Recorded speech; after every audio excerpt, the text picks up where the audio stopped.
everyone, and welcome to the Nurse Leadership Dumpster Fire podcast. I'm your co-host, Cindy Merritt. And I'm your co-host, Taresa Higbee. We are both nurse leaders, and we are here on this podcast to share our most challenging mistakes we've encountered in our nurse leadership journey. Hopefully, sharing these mistakes will help you avoid these journeys on your own journey. We welcome all aspiring current nurse leaders, as well as seasoned nurse leaders, to tune in, and we hope to bring honest, tangible, and valuable lessons, tips, and tricks, regardless of where you are in your nurse leadership journey. We need to note that while Taresa and I are both employees of the VA, that this podcast is not a reflection of or endorsed by the VA. This podcast's endeavor is separate from our affiliation with the VA.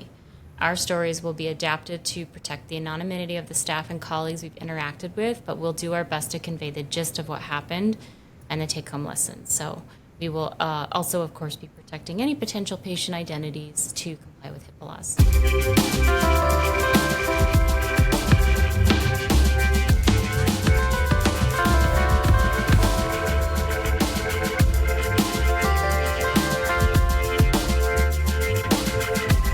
So for the process improvement nerds out there, we wanted to share a little bit about what we're doing on this podcast. And I'm using a concept called the 6 essential questions. This is something that many nurse leaders and nurse innovators out there use when they're trying to embark on doing something new in their work area. And so those that may be familiar with this are going to recognize that term. So the first question is who, and that's Taresa and me, Cindy Merritt. And the second question is what. This is a podcast about leadership mistakes, dumpster fires, and disasters with lessons learned and hopefully some pearls that you can tuck into your toolbox. Where will you hear about this? On YouTube, Spotify, and Apple Podcast. And why? So we've got a couple of reasons. The first reason to me is so that Taresa and I can keep working together, even though we don't work together anymore, to build a community of nurse leaders, to share some funny stories and dumpster fire moments that we've made for your entertainment, and to help shed some light on the part of nursing healthcare that's been underdeveloped, the nurse leadership development, and to help you avoid some of our terrible mishaps. And then the last question is how. So initially we'll be sharing some of our own personal stories, but eventually we'd like to invite on some other nurse leaders who have some of their own great dumpster fire moments that they want to share to entertain you and give you some take-home lessons. And then we want to hear from you. We want to know what you want to hear about. We want to know what you're struggling with. And we want you to come and share your own dumpster fire moments if you're willing to make that for our entertainment as well.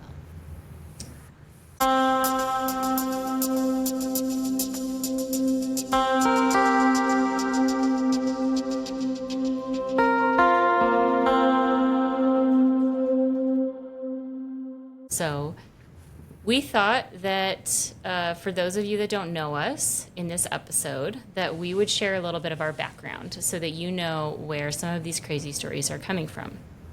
So for me, I'm Cindy Merritt, and I'm a nurse leader, which obviously stated that. I started on this leadership journey at the VA Medical Center about 5 short years ago as an assistant nurse manager in an ICU. I moved up quickly, becoming a nurse manager of that ICU, and then I hired Taresa, my BFF over here, to be my new assistant nurse manager. And only a few months after that, I hired Taresa. I was asked to do a year-long detail out of my regular nurse manager role, which propelled Taresa right into the nurse manager role. So I spent 4 months at that time managing a telemetry unit, and then another 8 months for a full year acting as associate chief nurse for the critical care department. And for those of you in the private sector that don't know what associate chief nurse means, it's kind of the equivalent to a program director in most hospitals. I think it's more not a program director, but an actual director over a group. A program director is similar to ours, but I would say maybe a director. Yeah, so you're usually over a department that has several smaller units within it. So you're kind of you have your little pieces of the pot. So yeah, exactly. That's what I'm doing now. And I have been doing that let me go back to this. So after I was in that role as the detailed associate chief nurse, that made me realize that my true skill set is really at the big picture, high enough level that I can do long-term planning and vision creating. That's my jam. And I also really love creating staff engagement. So this level of the associate chief nurse really keeps me, it's like in the perfect spot for me because I can still be close enough to the frontline staff to be doing staff engagement and see what they're doing and be present. But then I also have the ability to pull back and do long range planning and vision creating. So after that detail happened, I went back to the ICU as the manager, and Taresa had done a great job. And so it was a pretty seamless outside of just, the staff being uncomfortable with change, but it went pretty well. And then after realizing that was my dream and my goal to really go to that next level, I started putting out resumes and just trying to see what happened. And shortly after that, I ended up accepting a position as a permanent associate chief nurse, which was very different from my background because in this area where I am now, I'm in an area called geriatric extended care. And that is very different from critical care, but I have really grown to love it. So now I spend a lot of my time thinking about how patients and families are dealing with ailments of aging. And one of my primary focuses these days is working on solutions for patients and families who are dealing with dementia. And at the front lines, we see a lot of challenging behaviors to this, and in extreme cases, violence on staff. So a lot of my energy goes into solving a lot of these kinds of issues. But at the end of the day, the foundations that I learned in those first few years as an assistant nurse manager and a nurse manager about building trust and utilizing the skill sets and the expertise of those around me to come up with mutual solutions to complex problems and engaging those staff at all levels of the organization is what I lean on still every day to achieve success in my job. So when Taresa and I came into leadership, and Taresa will tell you her story, but hers started a little bit before mine, actually. I think of it, though, as we kind of fell into it because it was a very unique time in health history. It was 2020, 2021, and at the time that I landed in that job, we were already a year and a half into the COVID pandemic. We had lost a lot of staff on the unit, and it was a pretty dark time on the front lines in healthcare. For those of you that were in it, you were there. A lot of our previous leaders during that time didn't know how to get through that, and many of them burned out from the stress and the uncertainty and the pressure of trying to keep everyone safe when nobody knew what was going to happen next. Taresa and I both have climbed pretty fast in leadership looking back, but I think that many of those unique factors that presented to us allowed us to be able to take risks that we might not have had the ability to do if we had come into this journey either before or after that, and even in current times. Things have started to stabilize. The turnover seems to be getting better, at least in our areas. But those couple years of chaos and stress, I think, really forged who we are today. And we've learned so much, and we've made a million mistakes, and we muddled our way through. Looking back now, I believe that coming into this leadership, we also, and I don't know if you want to comment on this, Taresa, but we also recognize this big chasm in healthcare where we really don't teach nurses how to transition from a bedside nurse to a nurse leader. And I think that that's across healthcare. And I think it's starting to get better. But at the time that we came in, it seemed like this had been happening for a long time, where the culture of nursing prior to us coming into it had been very much like trial by fire.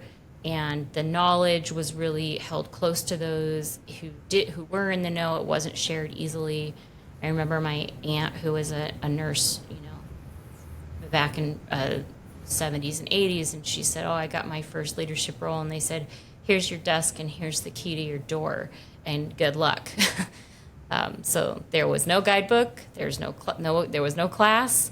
There were a few people who knew a little bit more than we did at the time, and but mostly we had to figure it out the hard way by making a ton of mistakes. So Taresa, as I said earlier, your intro to leadership started a little bit before we met, and then you went on pause, and then you kind of got catapulted back in when I pulled you into my snares. But how would you describe your experience? Yeah, it's fun. It's a little bit different, but I have been a nurse since like 2008, and before that I was a CNA. I did that in high school.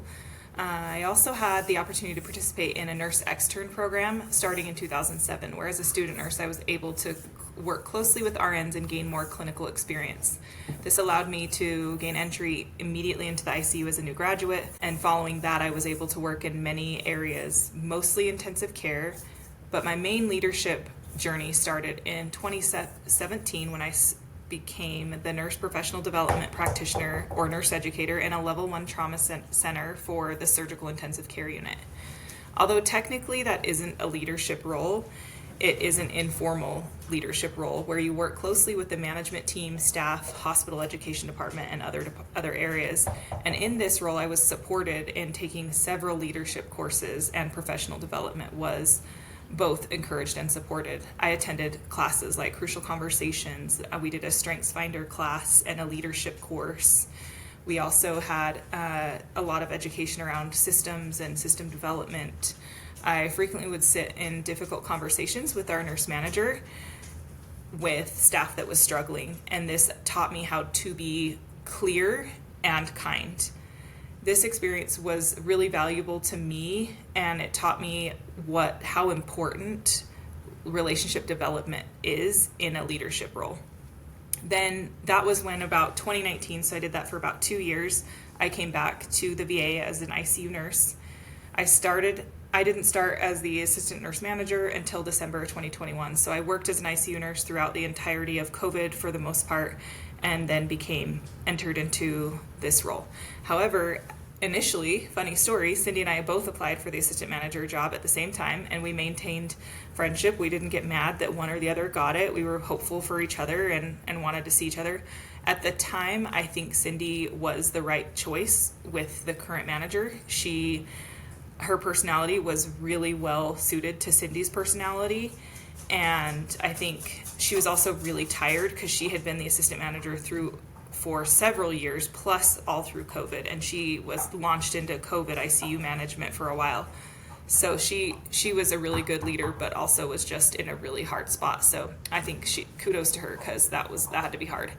But then all of a sudden, June 22, here it comes, and they're like, "We need you guys to shuffle some more."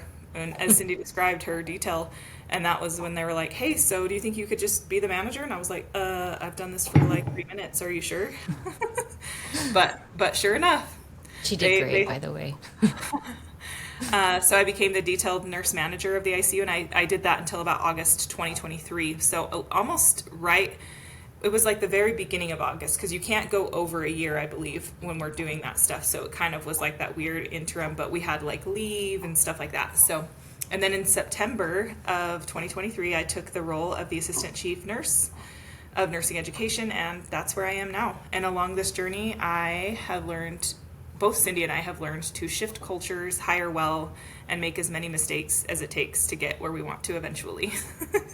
The journey has been really fun, though, and I would say our true power is that our true power leadership team was both Cindy, me, and our unit education coordinator or unit educator at the time. And I feel like we changed so many things. We set a new tone for what we expected, and our strengths lined up for maximum success, and our weaknesses were filled in by each other. I thought that was such a cool team, and I think that's also what helped build our foundation of how to successfully lead. So, yeah. Yeah, that was a great background. Thanks, Teresa. Thanks. Why do you want to do this podcast, Teresa? As we have developed, I really have found that I really like supporting other people in their opportunities, especially after I make 1,000 mistakes. When I started out as the nurse educator, I wanted to support others and let them have success. Because when I became an ICU nurse, it was that same thing, like, "Oh, I don't know how to do that, figure it out." My preceptor didn't teach me anything. They were just like, "Yeah, I'm here as a preceptor, but you just go learn." Like they were expecting you to fail until you could prove yourself worthy.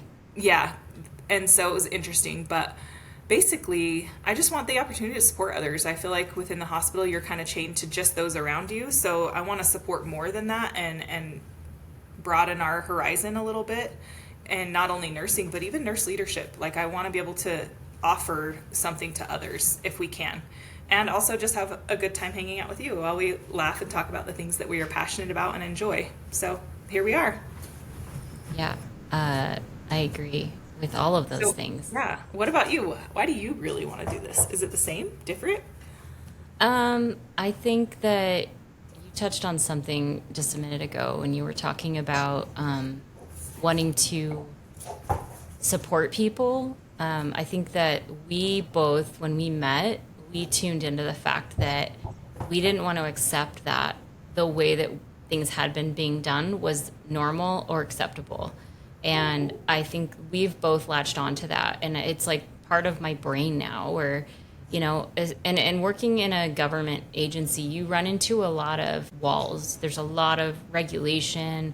There's a lot of bureaucracy, and there are so many rules and directives that you have to follow. And when you want to make a change, it can feel extremely challenging. And I think a lot of people can give up because they're just like, it's too hard to change. But I think that it's because of our early experiences and deciding that that was not an option has really forged in my head that it's not about it's about how, how do you get from A to B? How do you go from a culture of no to a culture of yes? And when you get those no's, is it okay to maybe like pause, reevaluate, and then maybe go at it a different way? Yeah, but I think also, like I don't subscribe to the culture that we should hoard our knowledge. I think that it should be shared. And I think if another leader has success, then that success can be shared by me. And like you and I both, we kind of like frog leaped a little bit. Taresa actually got her assistant chief position before I got my associate chief position. And like, we've just been able to like support each other. And it's like, I didn't have to feel insecure because I knew that Taresa was going to get her time when it was appropriate, and I knew that I would get my time when it was appropriate, and we've been able to just support each other. And I think one of the reasons I want to do this podcast is to just continue to bring that into the fold where we can support other people on their journey and know and trust that there's a process that's going to happen, help everyone that's listening learn from some of our hard lessons, hopefully get a laugh out of some of the crazy things that have happened during our time. I think what a lot of the stories you're probably going to hear will come with some comic relief, but they were not very rosy when they happened. I think the first 6 months to a year of me being in leadership, it's almost like it's a black hole, like I've disassociated from it because it's too painful to go back and look at it. So sometimes it's a little bit hard to bring those stories up because it was so painful at the time. But now you can look back and be like, oh man, I was just such a little baby and I just didn't know anything. So yeah, I would love for us to share some of those stories, bring people into fold, and help other people, go on their journeys and get courage to put your neck out there, put your hat in that, put your resume in, see what happens, try an interview, see what happens. And I want to be able to support people. And yeah, I love talking about this stuff with you, and it's really fun to have a place where we can continue to connect and work together. We may have an episode in the future about how Taresa and I were able to channel our ADHD traits by parallel working. And maybe we can have an episode about tips and tricks on how to manage, some of our quirks. By the way, I would say most of the nurses I've ever met that are very good nurses probably have some solid ADHD because it's in our nature to be multitaskers. Which is not very successful anyway. So yeah, so true. Yeah. So yeah, that's my why. I love it. It's beautiful. So I just wanted to take a minute to thank everybody for joining us, listening in on our introduction episode on the Nurse Leadership Dumpster Fire podcast. I don't know why I struggled saying that. It's our name we picked. But we just really wanted the opportunity to share our background and our why with everybody. If you have any ideas on topics or you just want to connect with us, you can reach out to us on Instagram at aria_nurse_circle or via email at Taresa at arianursecircle or Cindy at arianursecircle.com. So either one, you can reach out to us, and we would love to hear from you if you want to. But thank you for coming and attending and listening and being a part of this. It's going to be fun. It's going to be a rodeo. So everybody hold on. Thanks for listening.